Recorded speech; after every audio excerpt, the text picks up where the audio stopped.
سورہ فتح کے اندر اللہ تعالیٰ کا یہ فرمان موجود ہے، کل المخلفین من الاعراب ستدعون الی قوم اولی باس شدید تقاتلوہم او یسلمون فإن تطیعوا یؤتکم اللہ اجرا حسنا وإن تتولوا کما تولیتم من قبل یعذبکم عذابا علیما۔ اللہ فرماتا ہے ان پیچھے رہ گئے ہوئے گواروں سے فرماؤ ان قریب تم ایک سخت لڑائی والی قوم کی طرف بلائے جاؤ گے کہ ان سے لڑو یا وہ مسلمان ہو جائیں، پھر اگر تم فرمان مانو گے اللہ تمہیں اچھا ثواب دے گا، اور اگر پھر جاؤ گے جیسے پہلے پھر گئے تو تمہیں دردناک عذاب دے گا۔ اس میں اللہ تعالیٰ مستقبل کی ایک خبر کے بارے فرما رہا ہے کہ ان قریب تمہیں ایسی قوم کے ساتھ آزمایا جائے گا کہ جو بہت زیادہ سخت قوم ہوگی، اس کے ساتھ تمہاری جنگ ہوگی۔ تو اس کی تفسیر میں بیان کیا گیا کہ یہ کون سی قوم تھی جس کا ذکر ہوا اور جس کا ذکر اللہ کے قرآن نے کیا، اور قرآن مجید برہان رشید نے فرمایا کہ ایک ایسی قوم کی طرف تم بلایا جائے گا جو بڑی سخت لڑائی والی قوم ہوگی۔ وہ قوم بنی حنیفہ تھی، جو مسلمہ کذاب کی قوم تھی، مسلمہ کذاب کے ساتھ جو صحابہ کرام علیہ رضوان نے جنگ کی، جس نے رسول پاک صلی اللہ علیہ وسلم کی ختم نبوت کا انکار کیا تھا۔ حضرت امام بغوی رحمۃ اللہ علیہ حضرت رافع سے کہتے ہیں کہ کننا نقرأ هذه الآیہ ولا نعلم من هم حتی دعا ابی بکر الی قتال ابی حنیفہ۔ کہتے ہیں کہ جب یہ آیت نازل ہوئی تو ہم پڑھتے تھے آیت کو، لیکن ہمیں یہ سمجھ نہیں آتی تھی کہ وہ کون سی قوم ہے کہ جس کا ذکر اللہ کا قرآن کر رہا ہے کہ ایسی قوم کی طرف تمہیں بلایا جائے گا جو بڑی سخت قوم ہوگی۔ کہتے ہیں ہمیں اس آیت کی تفسیر اس وقت سمجھ آئی جب اصدق الصادقین امام المتقین امیر المومنین حضرت ابوبکر صدیق رضی اللہ تعالیٰ عنہ نے ہمیں مسلمہ کذاب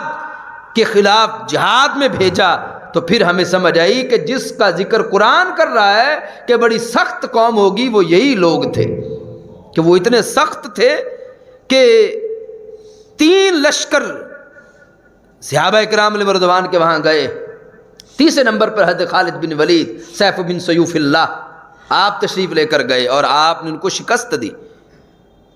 یہ اس کا ذکر کیا اللہ تعالیٰ کے قرآن نے قرآن مجید میں، اور اس کی تفسیر میں امام اہل سنت حضرت امام ابو الحسن اشری فرماتے ہیں کہ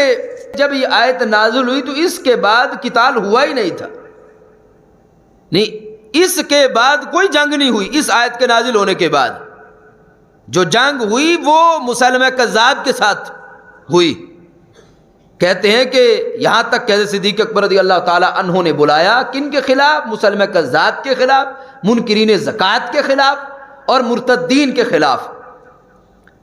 اور قرآن مجید برہان رشید نے پہلے اس کا اعلان کر دیا کہ تمہیں بلایا جائے گا سخت قوم کی طرف۔ اب بلایا کس نے؟ حضرت ابوبکر صدیق رضی اللہ تعالیٰ عنہ۔ آئے کون؟ صدیق اکبر رضی اللہ تعالیٰ حکم پر تمام صحابہ اہل بیت کے افراد اس وقت جو موجود تھے، اور انہوں نے جہاد کیا منکرین زکوٰۃ کے خلاف، مرتدین کے خلاف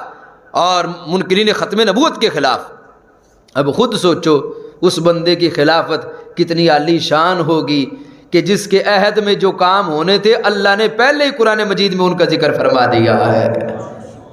کہ کس عالی شان طریقے سے انہوں نے خلافت کی۔ اور حضرت امام ابو الحسن اشری فرماتے ہیں کہ یہ آیت حضرت سید صدیق اکبر رضی اللہ تعالیٰ کی خلافت کے واجب ہونے پر دلیل ہے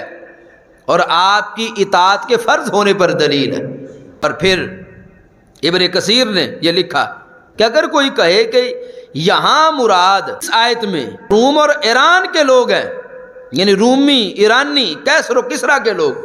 تو ابن کثیر کہتے ہیں تو ان کے ساتھ جنگ کا آغاز بھی حضرت ابوبکر صدیق رضی اللہ تعالیٰ عنہ نے کیا۔ صرف عرب کے اندر فتنے نہیں دبائے بلکہ آپ نے لشکر اسامہ کو بھی بھیجا جہاں سرکار معظم علیہ السلام نے بھیجا تھا، کہ جو سرکار کے وصال پر واپس آ گیا تھا، پر آپ واپس چلے جاؤ۔ بھیجا وہاں پر بھی جنہوں نے روم سے شروع کیا، اور یہ حضرت صدیق اکبر رضی اللہ تعالیٰ عنہ کے عہد سے شروع ہوا فتح روم، اور آگے پھر ایران حضرت عثمان غنی رضی اللہ تعالیٰ کے عہد کے اندر یہ فتوحات مکمل ہوئی۔ تو کہتے ہیں کہ یہ جن لشکروں کو بھیجا اور جن لشکروں کے جانے کی خبر قرآن دے رہا ہے وہ حضرت ابوبکر صدیق رضی اللہ تعالیٰ عنہ اور آپ کے لشکر ہیں کہ جنہوں نے بھیجا روم کی طرف، ایران کی طرف۔ اور کہتے ہیں کہ قرآن مجید میں آگے آیت مبارکہ میں ہے فَإِن تُطِيعُوا يُؤْتِكُمُ اللَّهُ أَجْرًا حَسَنًا، کہ اطاعت کرو گے ان کی تو اجر پاؤ گے، نافرمانی کرو گے تو دردناک عذاب ملے گا۔ کہتے یہ کس ذات کے بارے فرمایا؟ کہتے یہ وہ ذات حضرت ابوبکر صدیق رضی اللہ عنہ کی ذات ہے، اور باقی خلفائے ثلاثہ کی ذات، یعنی خلفائے ثلاثہ کا، کیونکہ ذکر جس قوم کے خلاف ہے، اگر وہ منکرین زکوٰۃ ہوں یا مرتدین ہوں یا منکرین ختم نبوت ہوں تو ان کے خلاف جنگ ہوئی عہد صدیقی میں، اور اگر بات ہو روم اور ایران کی تو شروع ہوئی عہد صدیقی میں، اختتام ہوا عہد عثمانی میں۔ تو کہتے یہاں سے مراد خلفائے ثلاثہ ہیں کہ جن کی خلافت کے اندر جو مسلمانوں نے جہاد کیا، اور اس جہاد کی برکت سے اسلام جو ہے اتنی دور تک پھیل گیا کہ دنیا کی 2 سپر پاوروں پر اسلام کا جھنڈا لہرا گیا۔